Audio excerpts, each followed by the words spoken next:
What if the woman everyone ignored was the only one who could save them all? She mopped their floors. They mocked her name. But behind her silence was a mind sharper than any executive. And when she stumbled across a document no one was supposed to see written in a foreign language no one thought she could read, she held the power to bring an empire to its knees. This is not just a story of survival. It's the story of how a janitor discarded and disrespected broke the silence, and rewrote the future. Keep watching because in the next few minutes, you'll discover how a forgotten woman became the force that toppled a corrupt kingdom. In the rusted belly of a forgotten town in Pennsylvania, tucked between hollowed-out steel mills and faded strip malls, stood Halberton Tech Industries. On paper, it was a mid-tier electronics manufacturer. In reality, it was a relic barely surviving, clinging to the scraps of old government contracts and cheap outsourced repairs. And in the corner of that concrete kingdom? Melody Price. To most, she was just the janitor. Each morning, Melody wrapped herself in the same faded gray coat, pulled on gloves that had long since split at the seams, and whispered the same quiet prayer, "Please, not today. Not another reason to look down." She walked through the chain-link gate just before sunrise, the frost crunching beneath her sneakers. Around her, the workers parked their dented trucks, adjusting name tags and sipping coffee. No one greeted her. She might as well have been invisible. But once, Melody had not been invisible. She'd once been Melody Reyes Price, the youngest honors graduate of the University of Pittsburgh's pre-law program, fluent in German, a legal prodigy with a full scholarship. Professors used to say she had the kind of mind that could make Supreme Court clerks sweat. But life, like rust, corrodes everything if you don't protect it. Melody's descent didn't begin with failure, it began with love. Her mother, Lorena, was diagnosed with aggressive rheumatoid arthritis during Melody's final year. Every penny went toward care.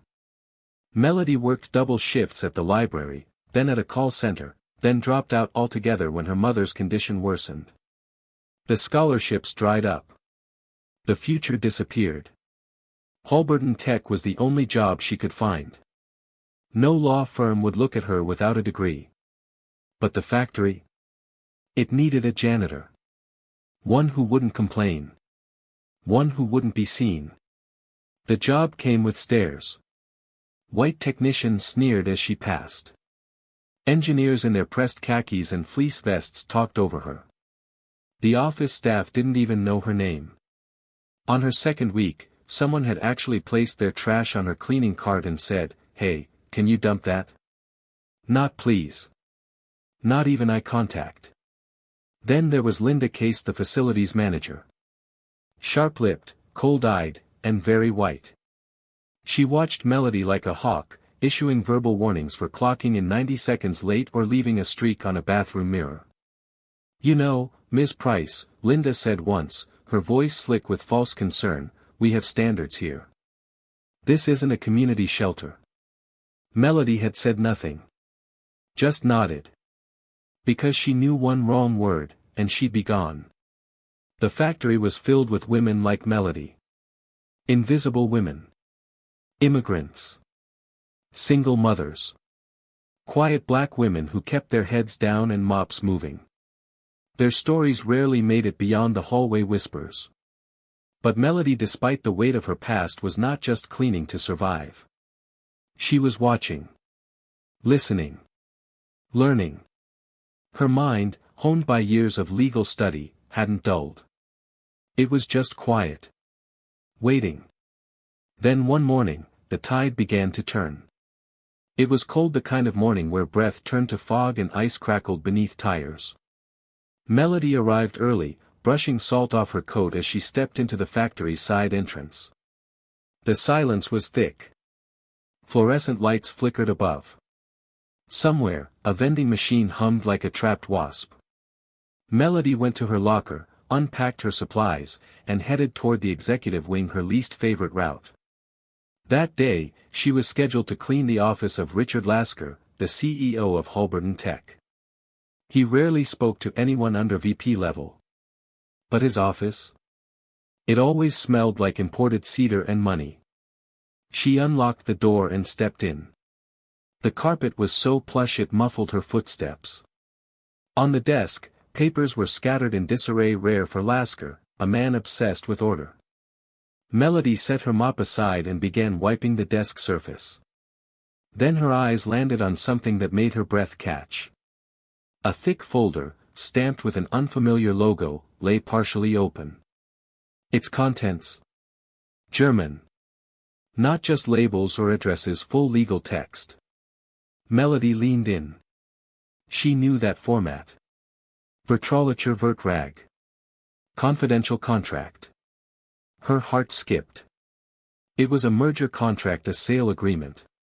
Melody's eyes darted across the terms. Transfer of controlling interest, majority shares, extraordinary termination rights upon confirmed misconduct. Each line hit her like a drumbeat. Halberton Tech was being sold. And if fraud was discovered, the buyer, an international electronics conglomerate based in Munich, could immediately dissolve the current leadership team. The wording wasn't just strict. It was a noose. Then the door clicked. Melody froze. Richard Lasker walked in. His silver hair gleamed under the office light. His tailored suit looked like it cost more than her entire annual salary. He paused when he saw her. Then he smiled. Not kindly. "Well," he said slowly, "what do we have here?" "Melody, isn't it?" She nodded, her throat dry. "You like reading foreign paperwork?" His tone dripped with condescension. "Or is this just cleaning by comprehension?" He stepped closer, eyes narrowing as he glanced at the documents she'd been reading. For a second, his smirk faltered. Then it returned, sharper. "Translate a line for me," he said, motioning toward the top paragraph. "Just for fun. Let's see what our janitorial staff knows these days." Melody hesitated. She could lie. Say she didn't understand. Shrug it off. But something in his gaze made her jaw tighten. She began reading. Line by line. Word by word. With legal precision. Lasker's smirk melted into something else, tension.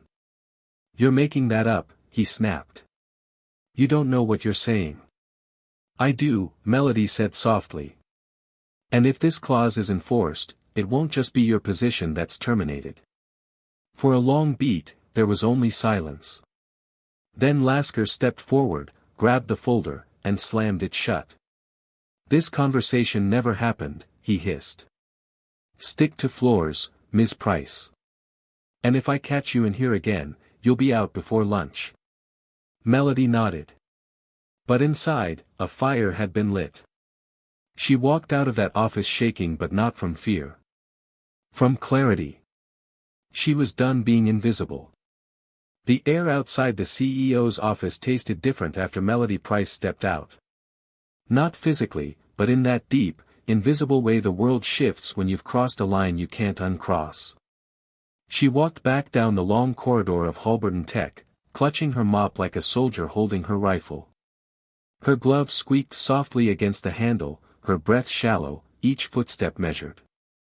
She just stared into the lion's mouth and read the fine print. Melody spent the rest of the morning scrubbing floors, rinsing trash bins, and wiping fingerprints off glass. But her mind was far from the janitorial checklist. It played a new reel on repeat, clauses, signatures, legal jargon, and Richard Lasker's face the moment she translated that contract. Fear nipped at her heels. If he wanted her gone, it wouldn't take much. A call to HR. A forged write-up. Maybe even a whisper campaign. After all, janitors didn't need a criminal record to be labeled a threat. A black woman in overalls poking around where she didn't belong. That was enough. By the time her shift ended, a cold February dusk had blanketed the parking lot. Melody pulled her coat tighter and walked the 5 blocks to her apartment, past shuttered diners and auto shops with "Help Wanted" signs that had collected more dust than applicants. Her building was what polite people called character-rich. More honestly, it was falling apart. Peeling paint. Radiators that groaned louder than the tenants.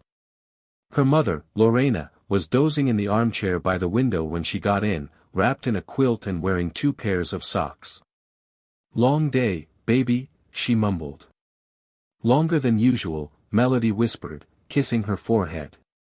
She warmed some leftover soup, fed her mother, and waited for the coughing spells to pass. Then, when the apartment grew quiet and the city outside went still, Melody sat at the small kitchen table and opened a notebook. She began writing. Every clause she remembered from that contract. Every signature she saw. The seal. The company name Mun Systems AG. The termination clause. The investor's emergency rights. Her notes were precise, written with the mind of the scholar she used to be. Then she turned the page and wrote a single word, "Now what?" She could ignore it. Pretend she saw nothing. But she knew what she saw. And if Lasker was hiding that contract from the board or the workers, it wasn't just an ethical breach. It was a bomb waiting to detonate over everyone's head. Worse, it made everyone at Halberton disposable. The contract was a corporate guillotine disguised in legalese. All it would take was one slip-up, and hundreds of workers, mostly immigrants, black, Latino, single mothers, would be tossed out like broken equipment. Melody barely slept that night. She kept seeing faces. Maria from the cafeteria, who worked 2 jobs to send her kids to trade school. Lamont, the forklift driver with a busted knee and a laugh that echoed down the loading dock. People who never asked for much, just enough to get by. And now, one man's secret might destroy them all. By morning, Melody had made a decision. She couldn't take this to HR. That was suicide. She needed someone who could read the numbers, someone who believed in facts, and more importantly, someone who wasn't owned by Richard Lasker. That someone was Sharon Briggs. Sharon was the company's senior payroll accountant. A black woman in her early 50s with sharp features and a presence that made even the VPs tread carefully. She'd once been a union organizer in Detroit before moving back to Pennsylvania to take care of her mother. Everyone said Sharon had a mind like a ledger, unforgiving, exact, and impossible to manipulate. Melody waited until lunch hour, when Sharon usually ate alone at her desk. She knocked gently on the glass pane. Sharon looked up. "Can I help you?" Her voice wasn't cold, but it wasn't welcoming either. Melody stepped in, clutching her notebook. I found something yesterday. In the CEO's office. A contract. German. I translated it. I need you to see what I wrote down." Sharon blinked. "Wait. You read German?" "I studied international law. Years ago." There was a pause. Sharon gestured to the chair across from her desk. "Sit." Melody opened her notebook and laid it flat. She began pointing at the handwritten lines, explaining the clauses, the implications, and how she recognized the legal structure from academic training. Sharon's eyes never left the page. For 5 minutes, she didn't say a word. When Melody finished, Sharon leaned back in her chair, her arms folded. "If this is accurate," she said slowly, "we're not just talking about a corporate acquisition.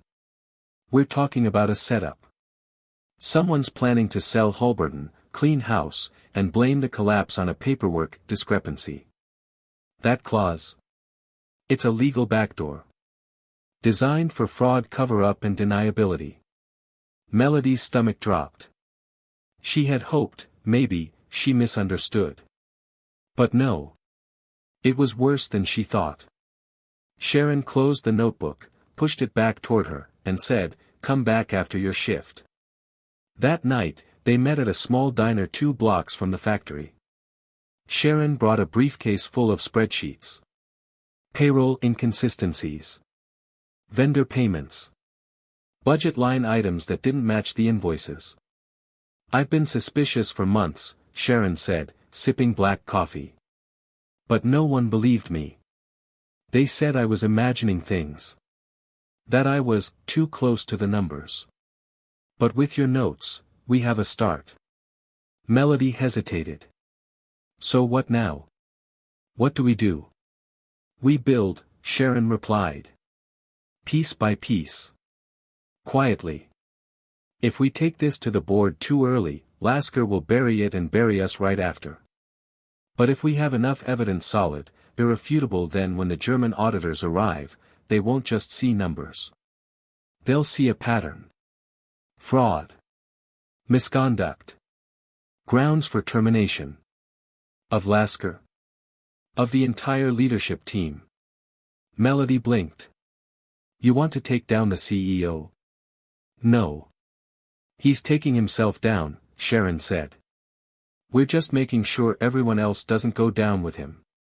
Over the next 2 weeks, Melody and Sharon became shadows in the halls of Halberton Tech. They spoke in whispers. Met in stairwells and in used conference rooms. Sharon passed Melody redacted invoices. Melody double-checked translations and cross-referenced names from the contract. And then, Sharon introduced Melody to the third piece of the puzzle, Andre Gaines. Andre was a lead systems engineer. One of the last black men left in the technical division. Years ago, he'd been poised for management, but after calling out a faulty production protocol, he was demoted. Now, he quietly worked on the aging calibration machines, watching from the edges. When Melody shared what she'd found, Andre's expression didn't change. He just nodded and said, "Then it's time we stop surviving." And started defending what's ours. The trio formed what Sharon jokingly called the Ghost Committee. They had no titles. No budget. No authority. But they had each other. And a trail of corruption. Melody's job gave her access to almost every office in the building. Sharon had control over financial records. Andre knew which machines had been reported broken, but were still mysteriously producing inventory, and which managers had signed off on that. Late at night, Melody wrote reports by hand, then typed them on a cheap second-hand laptop at home. She didn't sleep much. But she didn't care. Because for the first time in years, she wasn't just cleaning floors. She was building a case. One that could save them all. The silence in Melody Price's apartment that night was suffocating. Outside, wind battered the cracked windows, and the radiators hissed in the corner like a creature too tired to roar. But inside, at the kitchen table beneath a flickering light, Melody sat upright, wide awake, fingers trembling over a printed copy of her notes. Her thoughts weren't just racing. They were colliding. Loud. Urgent. In the past 2 weeks, she had learned more than she ever wanted to know. Falsified invoices. Ghost machinery. Massive payments made to non-existent vendors. A confidential German contract buried in the CEO's office that granted a foreign conglomerate the power to wipe out the entire leadership team if fraud was discovered. But none of it weighed on her chest quite like this one, lingering question. What happens if I speak up and I lose everything? Melody had seen what happened to whistleblowers. They didn't just get fired. They were erased. Blacklisted. Silenced. Especially if they were black. Especially if they were women. Especially if they had no powerful name to fall back on. Her mother's gentle snoring echoed from the other room. Lorena had taken extra medication that evening to ease the swelling in her joints. Melody had watched her mother wince just pulling on socks. She didn't complain, but Melody saw it. She always did. They were barely surviving as it was. One lost paycheck and everything could come crashing down. Rent. Prescriptions. Groceries. And yet, in her notebook was evidence of a lie so big, so deliberately engineered, it could destroy hundreds of workers if left unchecked. There was Maria from the cafeteria who worked double shifts just to keep her son in community college. Dave in maintenance, who'd been here 27 years and still didn't have health insurance. Rena from logistics, a mother of 3 who brought expired cereal from the food pantry to lunch. None of them had seen the contract. None of them knew what was coming. But Melody did. And that made her responsible. She stared at her reflection in the dark windowpane. Her eyes didn't look scared. They looked awake. Sharpened. That's when the choice became clear. It wasn't about comfort. It was about conscience. She wasn't just cleaning a building. She was cleaning up after a lie. And if she didn't fight back, who would? The next morning, Melody met Sharon Briggs and Andre Gaines in a tiny storage closet on the third floor, between the HVAC panel and a tower of obsolete keyboards. Their secret meeting space. No cameras. No foot traffic. Just the faint buzz of a dying fluorescent bulb and a smell of damp cardboard. "We've hit a point of no return," Sharon said, her voice calm but firm. She spread out a few pages on a clipboard. "Look at this vendor invoice for $42,000. Labeled as Automated Diagnostic Tool. But we never received that shipment." Andre confirmed it. Andre nodded. "We have 2 of those tools on record, both over 5 years old. Nothing new has come in. Someone used a ghost purchase to cook the books." "And it gets worse," Sharon added, flipping the page. "That purchase came from a shell company. Address leads to a closed hardware store in Kentucky. I checked it twice." Melody felt the air leave her lungs. They weren't just dealing with shady management, they were dealing with fraud at the executive level. If that audit went through and the numbers didn't line up, the company's board could dissolve overnight. Melody looked up. "So what's the move? We're not protected. None of us are in a union. If this leaks, we're done." Andre leaned forward. "Which is why we move quiet. We don't confront. We document. Let the audit team draw the line." Sharon nodded. "We build the case brick by brick. And when it's time to drop the hammer, it won't be our voices, it'll be the numbers." Still, the fear lingered. That afternoon, Melody noticed Linda Case, the cruel-eyed facilities manager, watching her more closely than usual. Twice she checked Melody's schedule. Once, she trailed her for 3 minutes down a hallway under the excuse of checking restroom inventory. Something had shifted. Maybe Linda had picked up on her new posture. The way Melody no longer cowered. Or maybe someone saw the 3 of them talking too long in the stairwell. Paranoia was no longer a luxury. It was strategy. At lunch, Melody sat in the back of the employee cafeteria, her notebook tucked behind a tray of chicken and overcooked rice. She noticed how 2 younger office workers, both white, giggled as they passed by her table. One leaned in and said, "Don't worry. The floors are sticky. You'll be safe here." Melody didn't even flinch. She just scribbled down another name. Because suddenly, every smile and every insult was a clue. Who was comfortable? Who was nervous? Who was in on the scheme and who would betray them when things got loud? Later that week, the factory buzzed with new gossip. A team of auditors from Munich would arrive in less than a month. The name Munn Systems AG had finally trickled down the grapevine, although no one knew why. Or more precisely, no one was supposed to know. But Sharon knew. Andre knew. Melody definitely knew. They had exactly 26 days to gather every piece of evidence. Every falsified receipt. Every odd ledger entry. Every missing machine. And they had to do it without being noticed. Melody started rising earlier, cleaning faster, and memorizing everything. She stored copies of invoices on a flash drive hidden inside a hollowed-out bottle of cleaning solution. She developed a near-photographic memory for dates and line items. And through it all, she kept thinking, how did I end up here? How did a girl who used to dream of courtrooms and policy reforms end up hiding fraud evidence in janitorial supplies? But then she remembered, this was the courtroom. These halls were full of lives in silent litigation. And the trial wasn't about money. It was about dignity. On the 11th day, they had a breakthrough. Andre slipped Melody a printout from the factory's back-end server, a deleted entry log showing the rerouting of funds to a temporary storage subcontractor. But the name didn't match any approved vendor. A reverse search showed the company was set up just 6 months ago and had no staff. "This is it," Andre said. "This is the laundering channel. I'd bet every paycheck I've ever earned." Melody studied the signature. Not Lasker, but his assistant. "Fall guy," Sharon muttered. "If this falls apart, they'll pin it on the assistant and walk away clean." Melody's grip tightened.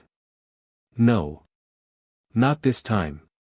They compiled the report that night in Sharon's basement, 40 pages of proof, cross-referenced, categorized, and translated. It wasn't the final blow. But it was enough to demand attention. Then, one morning as Melody was mopping the west corridor, she overheard 2 senior executives whispering outside the elevator. Audit schedule moved up. 3 weeks, not 4. Kane's already cleaning the executive files. Kane. Melody's jaw locked. Kane Morgan, Holberton's head of internal operations. Lasker's right hand. The man with the most to lose. He was preparing. The clock just sped up. Back in the storage closet, Melody broke the news. Andre cursed under his breath. Sharon sat down hard on an overturned crate. "He's going to try to bury it all," Sharon muttered. "Documents. Machines. Records. We can't let him," Melody said. "We pushed the timeline up too." "How?" Andre asked. "We go to someone outside the power chain. Someone who won't fold. Someone already on record pushing back on leadership." That's when Melody remembered someone. Thomas Yoon. An intern-turned-junior compliance officer. Asian American. Mid-20s. Too green to be corrupted, too meticulous to ignore red flags. He'd once flagged a minor procurement error and been reprimanded for disruptive behavior. Melody remembered the rumors. She approached him that same week, catching him outside the smoking exit. His cigarette trembled as he heard what she had to say. "No one listens to me," he said. "They think I'm a joke." "Perfect," Melody replied. "That means you're still clean." Together, the 4 of them became a network. 1 janitor. 1 accountant. 1 engineer. 1 rookie compliance officer. Each had been humiliated by the system. Now, they were fighting back. Day by day, they collected. And night by night, Melody kept asking herself, "Will this be the night they find me out?" But with every answer she found, a new strength grew in her chest. She no longer saw herself as the girl who scrubbed toilets for people who never learned her name. She saw herself as the guardian of the truth. And no matter how high the stakes got, she knew one thing for sure: she wasn't going back into silence. The frost bit deeper into the edges of Holberton, both literally and metaphorically. Outside, a brutal wind whipped across the factory's crumbling exterior, rattling the loose gutters and howling through the broken vents. But inside, a different kind of storm was building, one made of whispered orders, closed-door meetings, and a growing sense of dread in every corridor. And Melody Price was in the eye of it.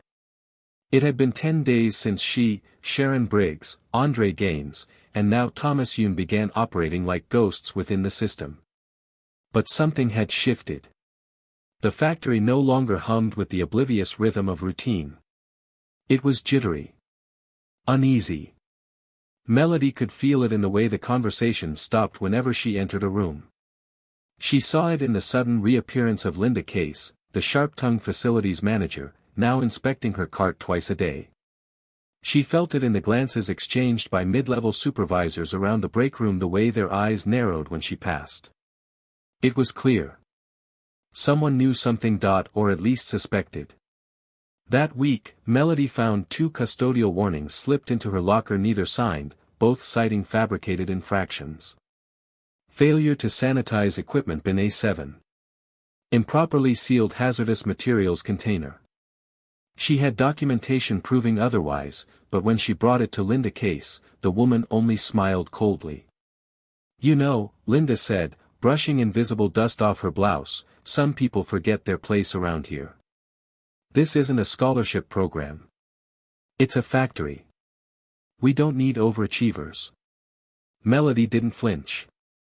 She just replied, "Then maybe you should fire me." Out loud. Not in notes. Linda's face twitched just enough to reveal her surprise. She wasn't used to resistance. Later that day, Melody discovered her mop handle had been sawed halfway through just enough that it snapped the moment she applied pressure. It happened during a cleanup in the executive wing. The metal struck her foot, and though she didn't cry out, the pain surged through her ankle like fire. She leaned against the wall, breathing hard. Someone was trying to send a message, not a loud one. Not yet. But a warning. "We see you." That night, Sharon, Andre, and Thomas met Melody at a corner booth in an empty diner just off the I-79 ramp. The table was sticky. The server never refilled their coffee. But the booth gave them privacy. "We're being watched," Melody said bluntly. Sharon nodded. "I've received 3 separate system prompts asking for login verifications. Someone's probing my access. Probably trying to trace file transfers." Andre added, "Security badges in my department were rescanned. Mine was denied once for clearance update. That never happens unless someone flags you." Thomas, pale and jittery, leaned forward. "They've initiated a full, internal compliance audit. That's Kane Morgan's code word for a sweep. He's checking devices, monitoring emails, watching timecards." Melody stirred her cold tea. "Then we're on borrowed time." Andre slapped the table. "We need to drop the evidence now." Sharon held up a hand. "No. Not yet. We need one more piece. Right now, everything we have proves manipulation. But we need motive. Why is Kane hiding this merger? What's he gaining?" Melody exhaled slowly. "He's not just hiding the contract. He's using it." She pulled out a small USB drive from her pocket. "This holds the cleaned-up version of the termination clause. It was copied into the company's shared folder with one section removed, the section that allows the investors to fire the leadership team for misconduct. It's being circulated internally as the final agreement." Thomas's eyes widened. "He redacted the death clause." Melody nodded. "Which means Kane plans to keep control even if the factory collapses. He's feeding the board a fake contract, buying time to move assets, and when it all falls apart, he'll claim ignorance and pin it on someone else." Silence fell over the table. For a moment, they just listened to the hum of the overhead lights and the scratchy radio playing Marvin Gaye in the corner. Then Sharon said, "We need backup. From the outside." It was a dangerous thought. Bringing in outsiders meant exposure. But it also meant protection. The next day, Sharon made contact with a trusted name, Gabriel Nunez, a labor attorney with a reputation for defending whistleblowers. Gabriel was Latino, in his 40s, and had taken on 3 major Pennsylvania employers in the last year. Each time, he won. Sharon met him after hours in the parking lot of a shuttered Walgreens. He reviewed their files from the trunk of his car under flashlight. "This is bigger than a whistleblower case," he said, flipping through the pages. "This is structural corruption. Racketeering level." He looked up. "But it'll get ugly. They'll discredit you. All of you. And the woman at the center, Melody, she's going to be their first target." Sharon didn't hesitate. "She's ready." Back at the factory, Melody worked like nothing had changed. But everything had. She started noticing patterns. Supervisors walking past twice in 10 minutes. Phone calls that stopped when she entered the break room. Employees who never spoke to her now asking awkward, too specific questions. And then the sabotage escalated. Someone dumped bleach into her janitorial cart. It ruined her gloves, her shoes, and burned her wrist when she reached inside unaware. She didn't report it. No one would listen. Instead, she wore the scar like a warning badge and kept moving. Meanwhile, Andre uncovered something else. While running a systems diagnostic on the machinery logs, he discovered a phantom repair order, a $19,000 charge listed under urgent calibration. But the machine in question had been offline for months. No one had touched it. The vendor doesn't exist, he told the group. But the money was paid. Sharon cross-referenced the expense and found the funds were drawn from a slush account labeled emergency overflow. Kane had created a pool of fake emergencies to move funds off the books. Thomas, now digging through old HR records, found a pattern in recent layoffs. Nearly every dismissed employee had been one of two things: 1, a minority, or 2, someone who had raised concerns in department meetings. "They're scrubbing dissent," he said. Strategically. By the end of the second week, the team had everything they needed: proof of fraudulent contracting, fake vendors, forged contracts, retaliatory firings, and tampered safety equipment. The day after the audit was formally announced, Melody returned home to find her apartment door cracked open. Nothing stolen. Nothing broken. But someone had been inside. Her files were shuffled. Her laptop was moved. The notebook containing her original translation of the German contract was gone. She called Sharon in a whisper. It started. The following morning, Linda Case cornered her near the locker room. "You're treading water, sweetheart," she said, brushing a hair out of Melody's face. "And it's rising." Melody didn't blink. "Then I hope you can swim." That afternoon, the team met one final time in the storage room. Their files were consolidated. The evidence was printed twice: one copy for the auditors, one copy to go public if needed.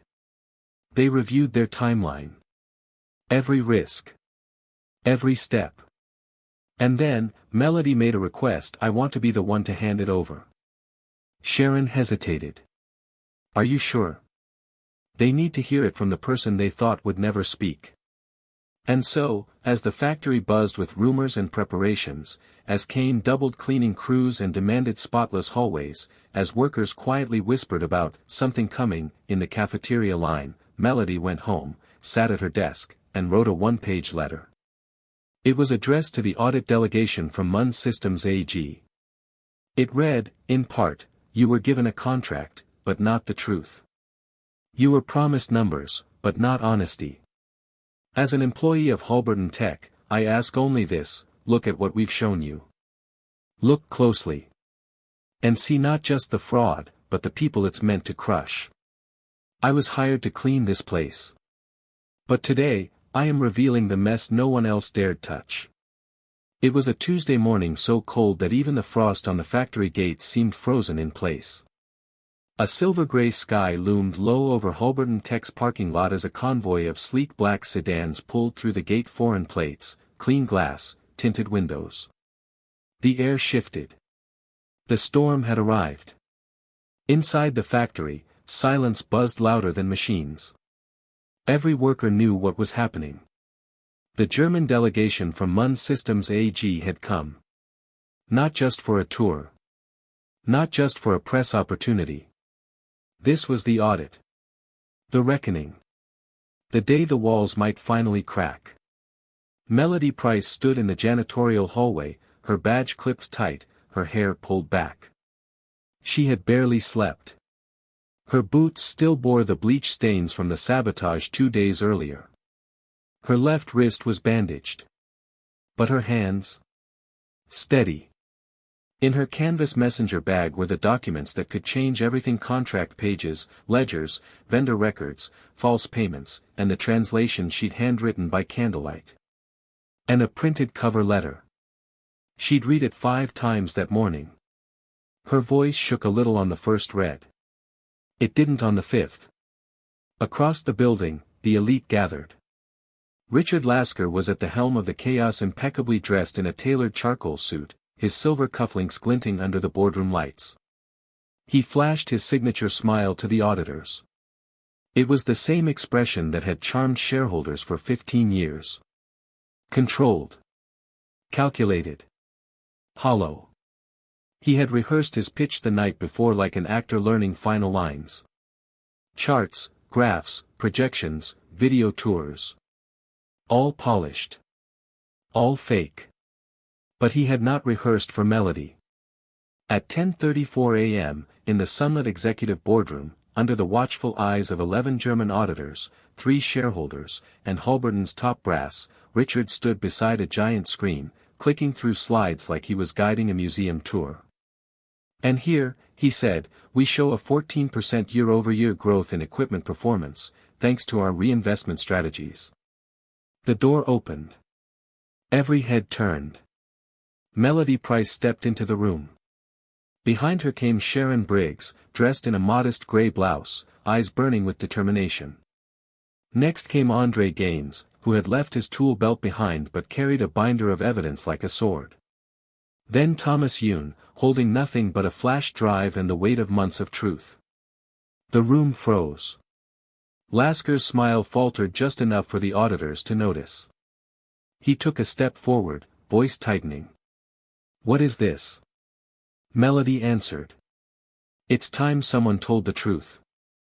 This is a closed session. Staff are not allowed. They are now, said Henry Voller, lead auditor from Munn Systems AG.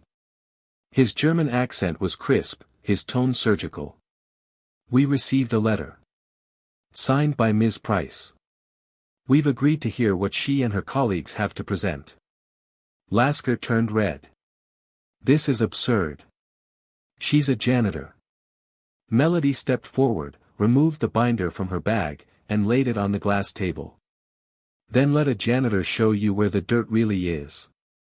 The boardroom fell into stunned silence.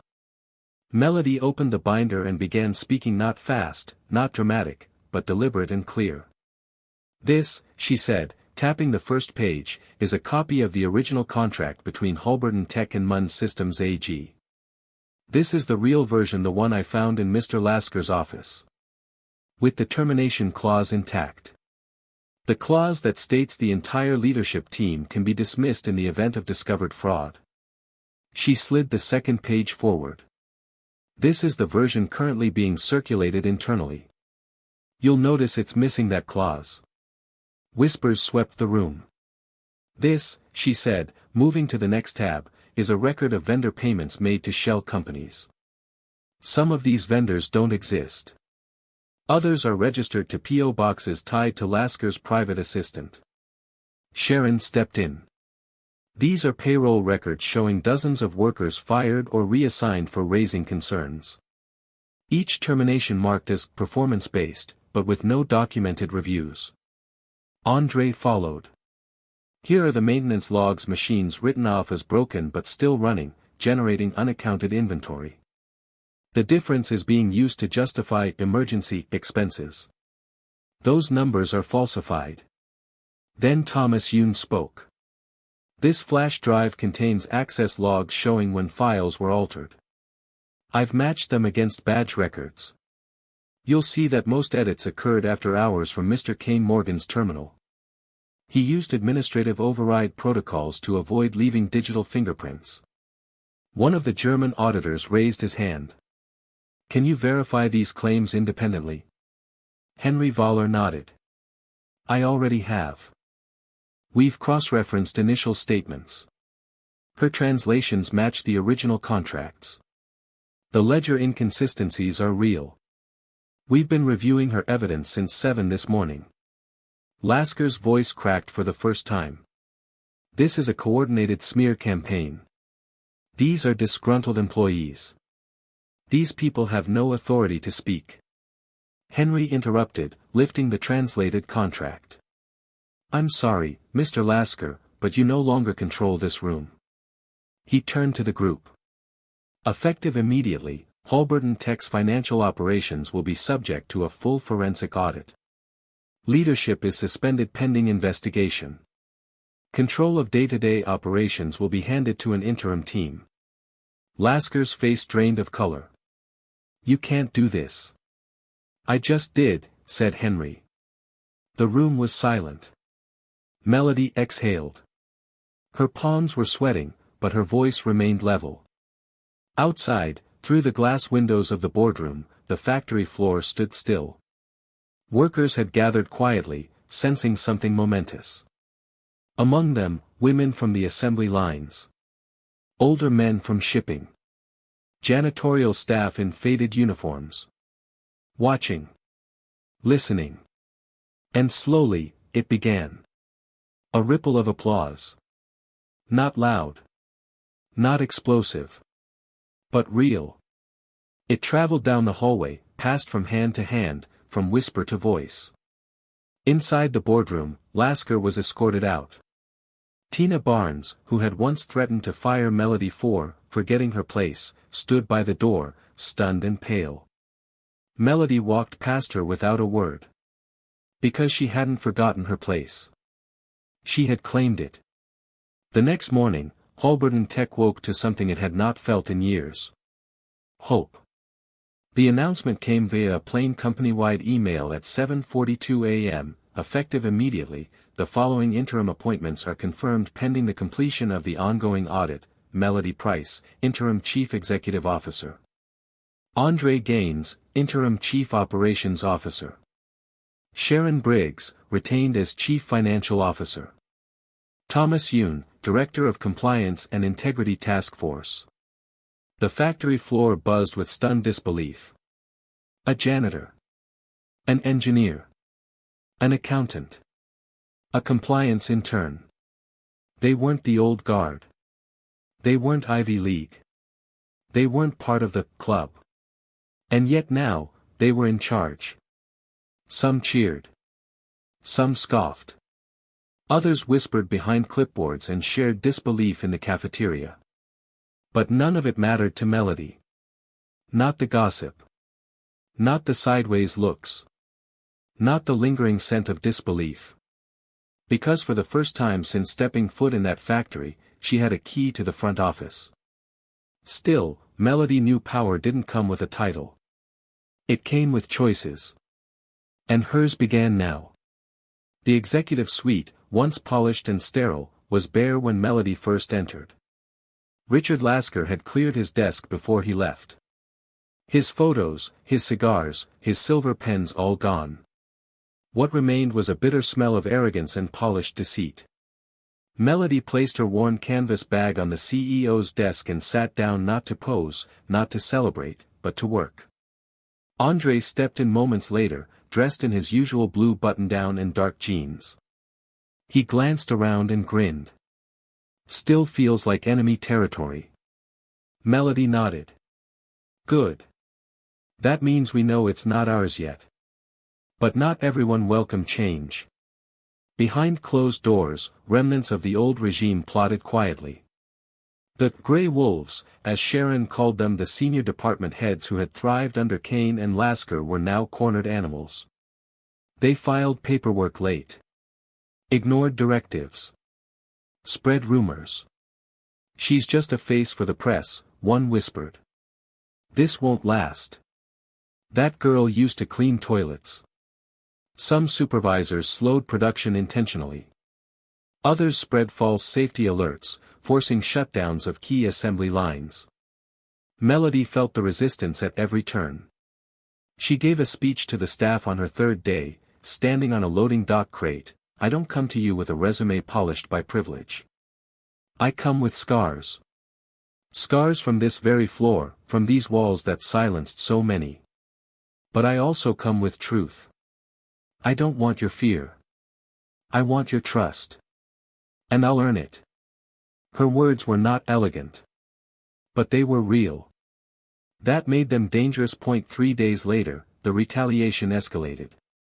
A critical shipment of replacement robotics key to fulfilling the pending contract with MUN Systems AG was mysteriously held up at customs. Melody's phone rang non-stop. Shipping delays. Legal hurdles. Data access errors. Sharon pulled the logs. Several import documents were wiped clean. The digital signatures vanished. Internal? Melody asked. Has to be, Thomas confirmed. This isn't coincidence. It's a coordinated sabotage. Andre slammed his fist on the table. If this shipment doesn't get through, production halts. We lose the contract. And they win, Melody said. They want us to fail. That night, the new leadership team split up. Andre personally called logistics contacts across 3 states. Sharon spent 6 hours reconstructing export documents. Thomas traced metadata trails to identify the leakers. And Melody called Henry Voller. The German auditor answered on the second ring. Mr. Voller, Melody said, we're being sabotaged. I need your help. If you have any leverage with customs or intermediary logistics partners, now's the time to use it. Voller paused. Then said, you stood alone once. We will not leave you alone now. Inside Halberton, the whispers turned to shouts. Some workers were scared. Others threatened to walk out. They're trying to burn this place down, one said in the break room. First they give us a janitor as CEO, now our jobs are next. Melody walked the floor herself. No handlers. No guards. She looked people in the eyes, called them by name, answered every question. She spoke of the delay. The fight to push through. The truth about the sabotage. And she asked one thing. Hold the line with me. Don't let them win by dividing us. To her surprise, the silence broke. Not with cheers but with nods. One by one, workers volunteered to run extra shifts. Engineers wrote new routines to minimize downtime. Line workers stayed late, refining outputs manually. They didn't trust the system. But they were starting to trust her. On the 4th night, Melody sat in the darkened conference room, flipping through a folder of retaliation complaints. Her eyes were bloodshot. Her back ached. Her ankle still bore the bleach burns from 2 weeks earlier. Andre entered carrying 2 mugs of coffee. He handed her one, sat across the table, and said nothing for a while. Then, gently, you're still wearing your old boots. Melody gave a tired smile. Didn't have time to buy CEO shoes. Andre laughed. Don't. These boots walked the revolution in. They sat in silence. Then he said, you think we're going to win?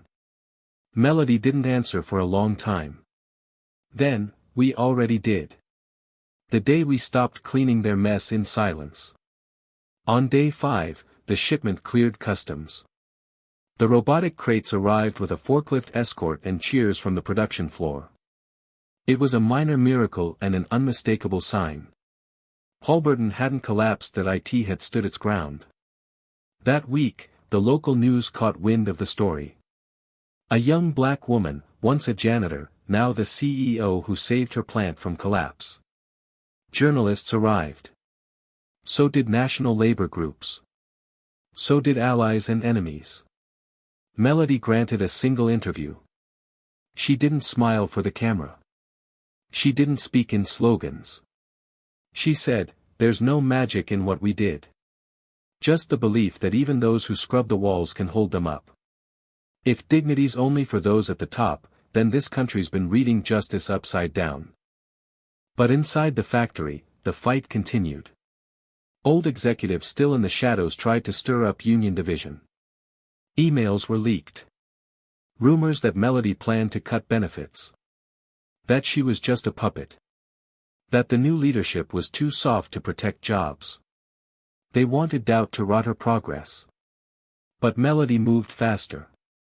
She launched anonymous feedback sessions. Promoted line supervisors from within minority ranks. Opened financial transparency channels so every worker could see exactly where each dollar went. She offered training programs for women in engineering. Childcare stipends for single parents. Not because they were strategies. But because they were overdue. That Friday, Melody stood in the warehouse alongside every floor worker. The newly assembled robots were to-life products of a modernized process, refined by a team that had refused to give up. Applause filled the room, not thunderous, not rehearsed. Just real. Afterward, Maria from the cafeteria, one of Melody's earliest allies, approached her. "You still clean like you mean it," she said. Melody smiled. "Still cleaning. Just different messes now." In less than 8 weeks, Holberton Tech had gone from a name whispered with resignation to one spoken with cautious pride. The plant, once written off as another forgotten husk in the Rust Belt, had become a living contradiction, half war zone, half renaissance. Inside its concrete walls, transformation rippled through the corridors like a current. It wasn't loud. It wasn't pretty. But it was real. And at the center of it all stood Melody Price. Not as a figurehead. Not as a symbol, but as a leader, one born not from privilege, but from proximity to pain. Her office remained sparse. No leather chairs. No art installations. Just a second-hand desk, a framed photo of her mother, and a potted plant gifted by the janitorial crew. A placard on her door, simple black and white, read, "Melody Price, Interim CEO, Holberton Tech, listen louder than you speak." It wasn't branding. It was survival. Melody understood something the old executives never did: change doesn't start at the top. It starts where no one's looking. She began implementing reforms immediately, small changes with big meaning. First, the wall of anonymity was torn down. Workers no longer had to request meetings through layers of management. Melody held open floor forums every Friday. Anyone could attend. Anyone could speak. No scripts. No titles. Second, wages for the lowest paid staff were reviewed. Within weeks, the janitorial crew, cafeteria workers, and custodians saw raises not as charity, but as overdue recognition. Sharon Briggs, now the official CFO, established a real-time transparency dashboard.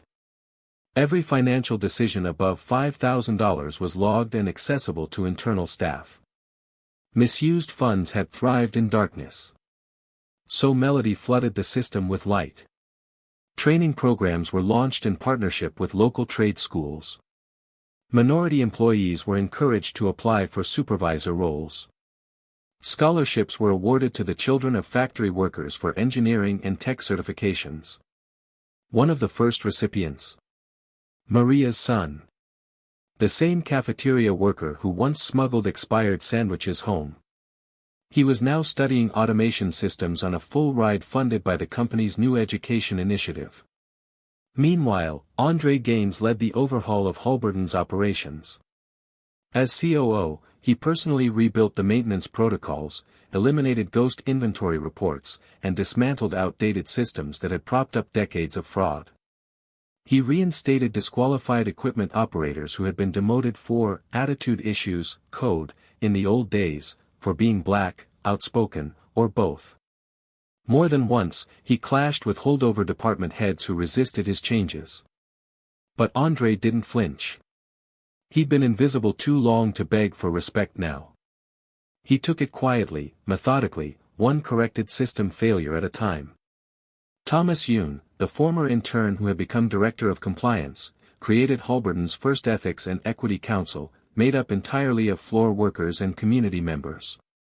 They were given the power to flag issues, block unjust policy drafts, and suggest reforms without going through traditional chains of command.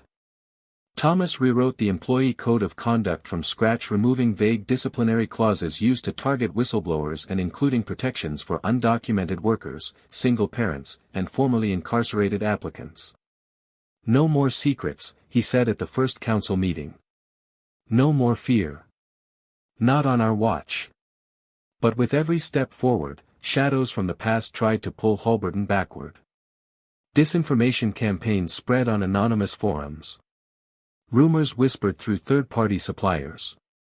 Saboteurs filed false OSHA complaints. And behind all of it, Richard Lasker's name still echoed. Though he had been removed, he wasn't idle. He'd begun sowing doubt among Halberton's international partners, claiming Melody's leadership was unsustainable, warning of instability and radical restructuring. He even leveraged old connections to slow an incoming funding round. But what Lasker hadn't calculated was momentum, the kind born not from PR, but from people finally believing in themselves. When Melody learned of the stalled capital, she didn't hold a press conference. She held a town hall right on the production floor. She didn't spin the facts. She didn't promise miracles. She said, "They think because I don't wear their suits or drink their coffee, I can't manage this plant. That we can't manage ourselves. But look around, what have we built? We didn't wait for permission. We built something honest. Something that listens. If they can't see that, maybe they're not the partners we need." By the time she finished, nearly 300 workers stood in silent solidarity. Then, someone clapped, then another, then the whole floor. It wasn't for Melody, it was for themselves. Within a week, 2 new investors stepped in, smaller tech funds based out of Minneapolis and Austin, drawn not just by the numbers, but by the narrative. A black woman rising from janitor to CEO. A plant reborn through ethics, community, and vision. A workforce mobilized not by slogans, but by voice. Media outlets picked up the story. Melody appeared on national news, awkwardly dressed in her best blazer. She refused to sit in front of a staged background. Instead, she insisted the cameras film her inside the cafeteria, surrounded by her staff. When the host asked, "What's the secret to your leadership style?" Melody replied, "Not pretending I'm the smartest person in the room. Just being the one who listens the longest." Meanwhile, inside Halberton's walls, something even more extraordinary was happening. People were dreaming again. Old employees once counted out began applying for internal promotions. Women who had never spoken during meetings were leading process reviews. Latino and Vietnamese workers, previously ignored by HR, were brought in as advisors for multilingual training materials. And on the 3rd Saturday of the month, Halberton launched its first Community Day, a celebration with music, food trucks, worker art installations, and speeches by line staff. One of the most memorable speakers. Janie Rhodes, a 62-year-old janitor who had once trained Melody on her first day.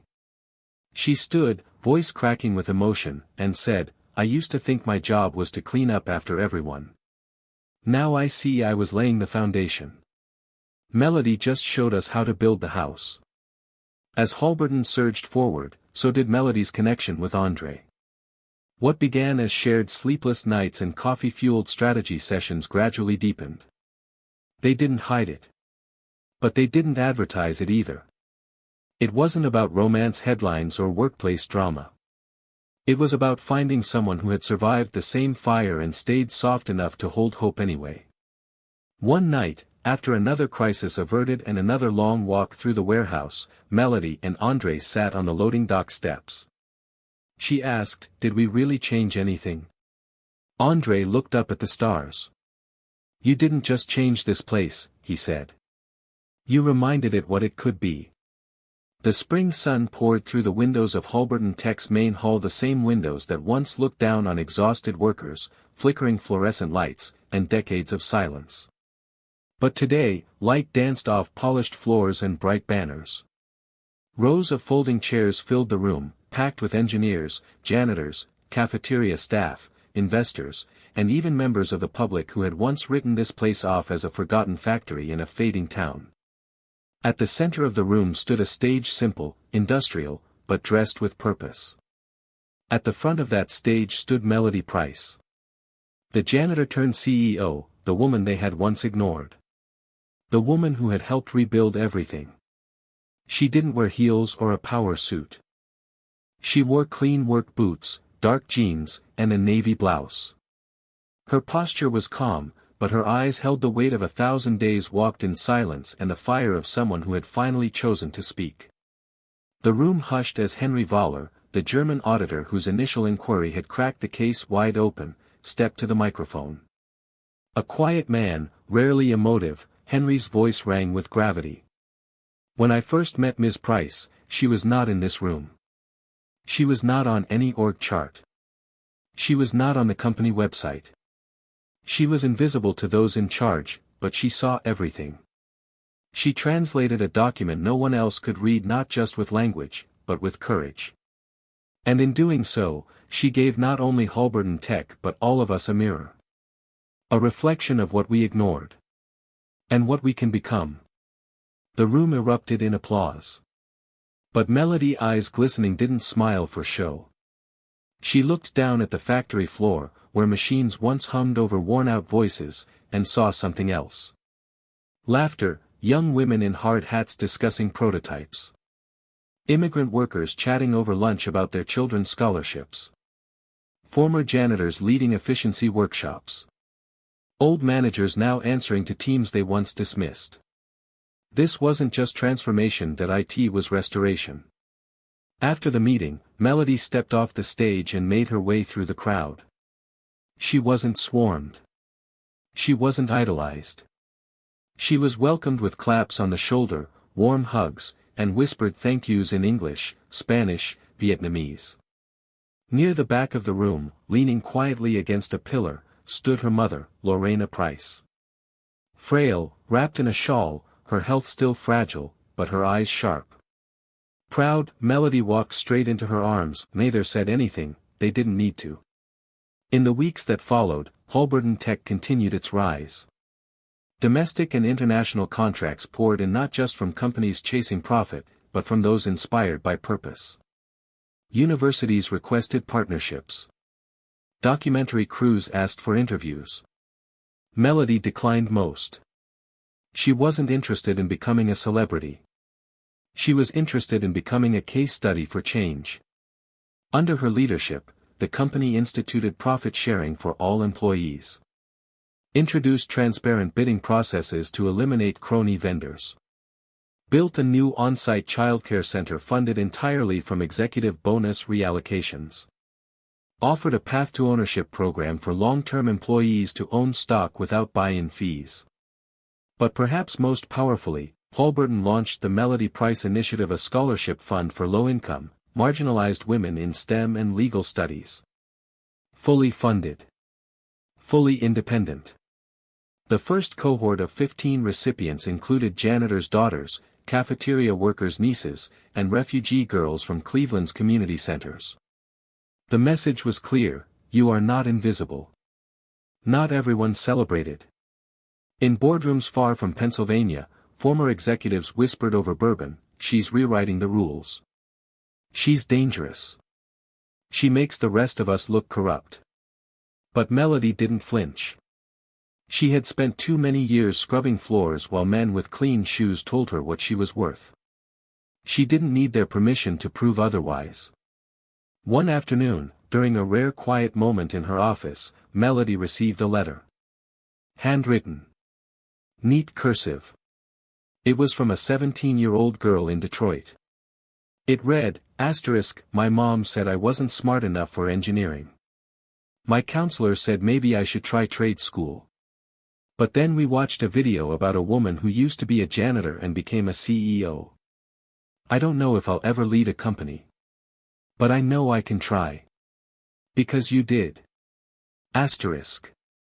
Melody folded the letter, placed it in her drawer next to her first ever paycheck stub, and closed it softly. The factory itself began to change. The cold steel and rusted bolts gave way to glass-walled meeting rooms, open concept floors, communal workspaces, and murals painted by local artists. One of the largest murals depicted Melody, mop in hand, standing at the edge of a cracked wall behind her, hundreds of workers stepping through, into light. Beneath the image were 5 words, "We are not the silence." Years later, people would still argue whether Melody Price was a once-in-a-generation leader or just the right person in the right place at the right time. But to the people of Halberton, the answer was simple: she listened. She fought. She stood up when it was hardest to. And in doing so, she gave them something no corporate bonus ever could: dignity. When the system is built to overlook you, staying silent only makes you easier to erase. But when you choose to stand up even from the lowest rung, you don't just reclaim your voice, you become the voice for hundreds who were never given the chance to speak. Melody Price didn't have wealth, status, or a polished resume. But she had something stronger: integrity, clarity, and the courage to speak truth in a room built to silence her. And because she did, lives changed. Systems shifted. A whole factory stood up straighter. The lesson is clear: true leadership doesn't come from a title. It comes from listening, from courage, and from daring to act when no one else will. And here's what it means for you: your background does not define your future. Your silence protects the status quo. Your voice can dismantle it. You don't need permission to do what's right. You only need resolve. So if this story inspired you, don't scroll past. Leave a comment with the words, "I refuse to be silent," if you believe in dignity for every worker no matter their title. Every comment sends a message, that we value courage, not credentials. Like this video to show you stand with the unseen. Subscribe now to join a community that lifts up real stories and real people. Because the next changemaker might be watching right now.